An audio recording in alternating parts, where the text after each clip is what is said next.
Hi friends, இன்றைக்கி நம்ம meal மேக்கரை வச்சு ரொம்பவே சுவையாக இருக்கக்கூடிய ஒரு கிரேவி செய்ய போகிறோம். இது மட்டன் சிக்கன் கிரேவியை விட இது ரொம்பவே செம்ம டேஸ்ட்டாக இருக்கும்.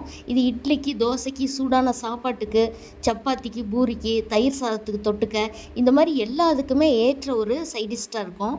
இதை இப்போ எப்படி செய்கிறதுன்னு பார்க்கலாம் வாங்க. மீல் மேக்கர் கிரேவி செய்கிறதுக்காக ஸ்டவ் ஆன் பண்ணி ஒரு பாத்திரம் வச்சு அதில் ஒரு 1/2 லிட்டர் தண்ணி ஊற்றி கொஞ்சமாக உப்பு போட்டு இந்த தண்ணி நல்லா ஒரு 5 நிமிஷம் கொதிக்கட்டும். தண்ணி நல்லா கொதிக்குது, 5 நிமிஷம் ஆயிடுச்சு. இப்போ ஸ்டவ் ஆஃப் பண்ணிடலாம். ஆஃப் பண்ணிவிட்டு நான் இதில் ஒரு கிண்ணம் மீல் மேக்கர், சின்ன மீல் மேக்கர் இது எடுத்திருக்கேன். இதை இதோடு சேர்த்துக்கலாம். இப்போ இது நல்லா தண்ணியில் மூழ்கிற அளவுக்கு இது நல்லா அமுத்தி விட்டுக்கலாம்.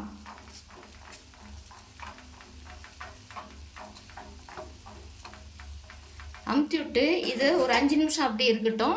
நான் ஸ்டவ் ஆஃப் பண்ணியாச்சு. இது மூடி வச்சிடலாம். 5 நிமிஷம் கழித்து பார்க்கலாம். ஸ்டவ் ஆன் பண்ணி ஒரு வடசட்டி வச்சுருக்கேன்.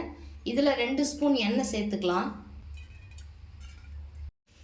எண்ணெய் நல்லா காஞ்சிருச்சு. இப்போ கொஞ்சமாக சோம்பு, 2 லவங்கம், சின்னதாக 2 துண்டு பட்டை இந்த எண்ணெயில் சேர்த்துக்கலாம். சோம்பு நல்லா பொரிஞ்சு வந்தது. நம்ம பெரிய வெங்காயம் பெரிய சைஸாக 1 கட் பண்ணி வச்சுருக்கோம், அது இதோட சேர்த்துக்கலாம். சேர்த்து நல்லா கலந்து விட்டுக்கலாம். வெங்காயம் நல்லா வதங்கி வந்துருச்சு. இப்போ ஒரு தக்காளியை கட் பண்ணி வச்சுருக்கு, இது இதோட சேர்த்துக்கலாம். இஞ்சி பூண்டு பேஸ்ட்டு 1 ஸ்பூன் சேர்த்துக்கலாம். இந்த தக்காளியும் இந்த இஞ்சி பூண்டு பேஸ்ட்டும் சேர்ந்து நல்லா வதங்கினுச்சுன்னா நல்லா பச்சை வாசம் போகிற அளவுக்கு வதங்கி வரணும். நல்லா கலந்து விட்டுக்கலாம்.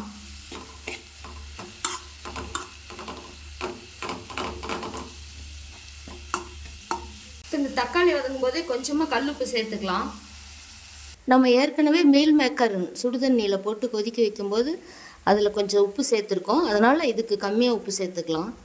கொஞ்சமாக கருவேப்பிலை இலைகள் இதோடு சேர்த்துக்கிட்டு நல்லா கலந்து விட்டுக்கலாம்.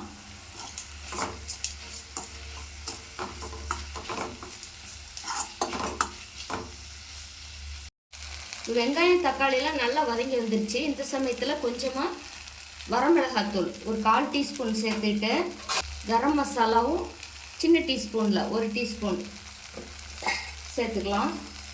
1/2 ஸ்பூன் மல்லித்தூள், கொஞ்சமாக மஞ்சள் தூள் சேர்த்துட்டு நல்லா கலந்து விட்டுக்கலாம். இது நல்லா கலந்து விட்டுட்டு நான் இதுக்கு ஒரு 3/4 டம்ளர் தண்ணி சேர்த்துக்கிறேன்.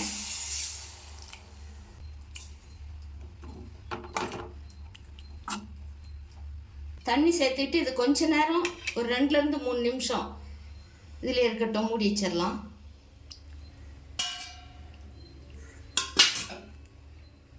இப்போ இந்த மீல் மேக்கர் பாருங்கள், 5 நிமிஷம் ஆயிடுச்சு. சுடுதண்ணியில் போட்டு நல்லா ஊறி வந்திருக்கு. இந்த சமயத்தில் இந்த தண்ணியை வடிச்சிட்டு நார்மல் வாட்டர் 2 டைம் ஊற்றி இதை அலசி எடுத்துக்கலாம்.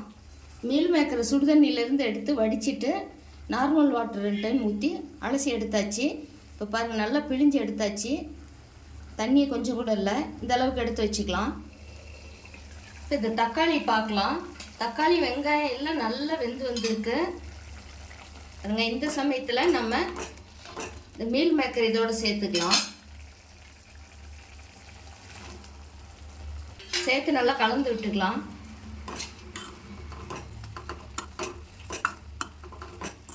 இந்த மசாலாலாம் இந்த மீல் மேக்கரில் நல்லா பிடிச்சி கொஞ்ச நேரம் இதுலேயே குக் ஆகட்டும், மூடி வச்சிடலாம்.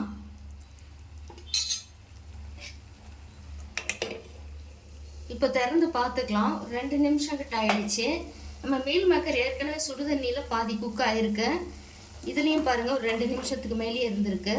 இந்த மசாலாலாம் அந்த மீல் மேக்கரோட நல்லா பிடிச்சி நல்லா கொதிச்சு வந்திருக்கு. இப்போ இந்த சமயத்தில் இதுக்கு கொஞ்சமாக நம்ம பெப்பர் தூள் சேர்த்துக்கலாம்.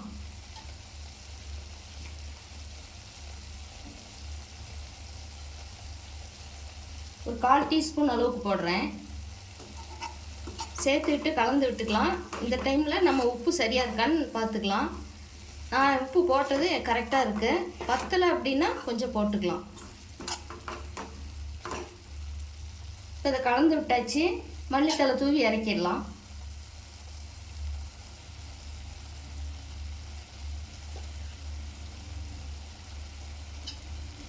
இது சூடான சாப்பாட்டுக்கு, இட்லி, தோசைக்கு, சப்பாத்திக்கு வச்சு சாப்பிட ரொம்ப சூப்பராக இருக்கும். இதே போலவே நீங்களும் செஞ்சு பாருங்கள். செஞ்சு பார்த்துட்டு உங்களுடைய கருத்துக்களை கமெண்ட் பாக்ஸில் சொல்லுங்கள். இந்த வீடியோ பிடிச்சிருந்தால் லைக் பண்ணி ஷேர் பண்ணுங்கள், சப்ஸ்கிரைப் பண்ணுங்கள். தேங்க்யூ.